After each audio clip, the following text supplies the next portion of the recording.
এই মাস মুহররমুল হারামের আজকে শেষ জুমা। শুহাদায়ে কারবালা, শুহাদা এটা শহীদের বহু বছর।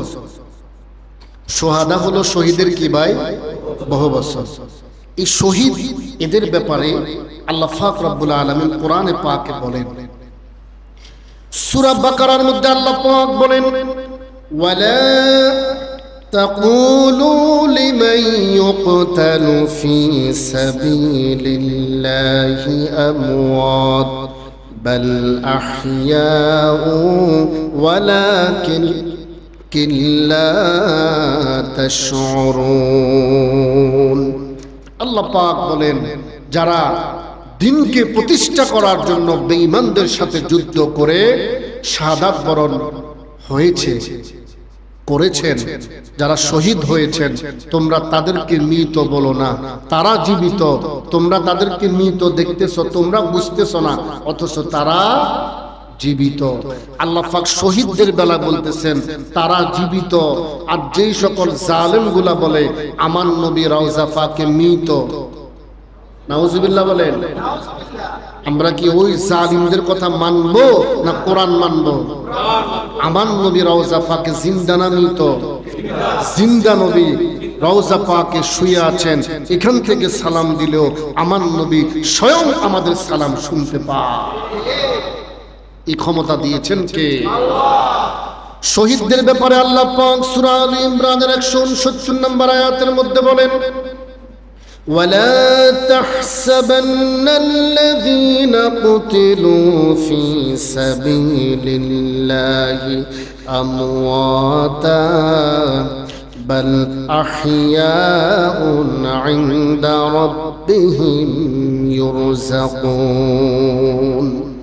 সেম কথাটা আল্লাহ পাক বলেন, যারা দিনকে প্রতিষ্ঠা করার জন্য যুদ্ধ করে শহীদ হয়েছেন, তোমরা তাদেরকে মৃত বলো না, তারা জীবিত। এখানে আল্লাহ পাক আরো একটু কথা বৃদ্ধি করেছেন, বাল বরং আহইয়াউন ইনদা রাব্বিহিম ইয়ারযুকুন, তারা আল্লাহর পক্ষ থেকে রিজিক প্রাপ্ত হয়। তারা আল্লাহর পক্ষ থেকে রিজিক প্রাপ্ত হয়। ইয়ারযুকুন, এখানে রিজিক দ্বারা উদ্দেশ্য হলো তারা আল্লাহর পক্ষ থেকে রহমত প্রাপ্ত হন। পড়ুন না সুবহানাল্লাহ। তারা কি কবরে খায়? এই রিজিক দ্বারা উদ্দেশ্য হলো যারা শাহাদাত বরণ করেছেন ইসলামকে সমুন্নত করার জন্য, আল্লাহ পাক বলেন তারা জীবিত, তারা মৃত নয়, তারা আল্লাহর পক্ষ থেকে রহমত প্রাপ্ত হয়। পড়ুন না সুবহানাল্লাহ। এবার আসেন, শহীদের কিছু শ্রেণীবিন্যাস আছে, কারা শহীদ হয়। আমরা আসি একেবারে সংক্ষেপে শুনি শহীদ কাদেরকে বলা হয়। عن أبي هريرة رضي الله تعالى عنه قال قال رسول الله صلى الله عليه وسلم الشهداء خمسة المطعون والمبتون والغريق وصاحب الحضم والشهيد في سبيل الله। সবাই জোরে জোরে পড়ুন না সুবহানাল্লাহ। শহীদ পাঁচ ভাগে বিভক্ত, যাদেরকে শহীদ বলা হয় মৃত্যুর পরে। তাদের মধ্যে এক নাম্বার হলো আল মাতুউন, মহামারীতে যারা মৃত্যুবরণ করে তারা শহীদ। মহামারী যেমন করোনাতে অনেকে মারা গেছে না, অনেক সময় ডেঙ্গুতে কিছুদিন পূর্বে মানুষ মারা গেছে না, অনেক শিশু বাচ্চা মারা গেছে না। আল্লাহর হাবিব বলেন যারা মহামারীতে ইন্তেকাল করেন আল্লাহ পাক তাদেরকে শাহাদাতের মাকাম দান করে। পড়ুন সুবহানাল্লাহ। দুই নম্বর ওয়াল মাবতুন, আল্লাহর হাবিব বলেন ফ্যাটের অসুখে আক্রান্ত হয়ে মৃত ব্যক্তি, অনেক সময় ডায়রিয়া হয়, কলেরা হয়, ফ্যাটের ফিডা, ফ্যাটের ব্যথার কারণে ব্যথা সহ্য করতে না পেরে যে লোকটা মারা যায়, আল্লাহর হাবিব বলেন আল্লাহ পাক তাকে শাহাদাতের মর্যাদা দান করে। তিন নম্বরে আল্লাহর হাবিব বলেন ওয়াল গরিক, যে বাচ্চা হোক, পুরুষ হোক, মহিলা হোক, ফানিতে পড়ে মারা যায়, ফানিতে পড়ে মারা যায়, আল্লাহর হাবিব বলেন আল্লাহ পাক তাকে শাহাদাতের মর্যাদা দান করে। চার নাম্বার ওয়াসাহিবুল হাদমি, আল্লাহর হাবিব বলেন যে লোক দেওয়ালে চাপা পড়ে মৃত্যুবরণ করে, এটার ব্যাখ্যা হলো যে লোক অ্যাক্সিডেন্ট করে মৃত্যুবরণ করে ট্রেনে অথবা বাসে অথবা হুন্ডায়, যদি অ্যাক্সিডেন্টে মৃত্যুবরণ করে তার দোষ ছিল না। অনেক সময় তো যুবকরা হুন্ডা উঠলে এমন জোরে চালায়, অনেক সময় পিছন থেকে অনেক মানুষ তাদেরকে বদদোয়াও করে, এমন জোরে চালায় পিছন থেকে মানুষ তাদেরকে কি করে, বদদোয়া করে।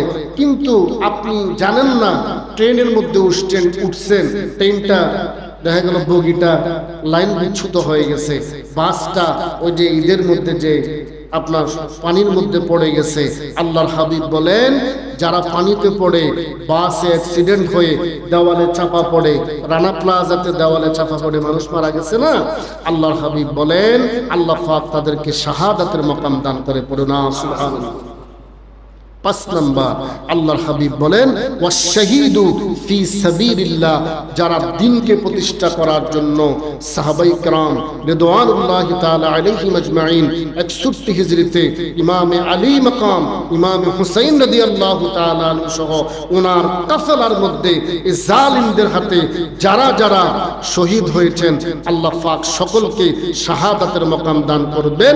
এই 5 শ্রেণীর মধ্যে সর্বশ্রেষ্ঠ শহীদ হল যারা দ্বীনকে প্রতিষ্ঠা করার জন্য, দ্বীনকে সমুন্নত করার জন্য, কালিমার পতাকাকে যারা উড্ডীন করার জন্য প্রথম বিয়ের রাত স্ত্রীর দিকে তাকান নাই, ঘর থেকে বের হয়ে গিয়েছেন। আল্লাহ পাক সর্বশ্রেষ্ঠ শহীদের মাকাম তাদেরকে দান করবে। পড়ুন না সুবহানাল্লাহ। আল্লাহ পাক আমাদেরকে বুঝার এবং মানার আমল করার তৌফিক দান করুন। সকলে পড়ি আমিন।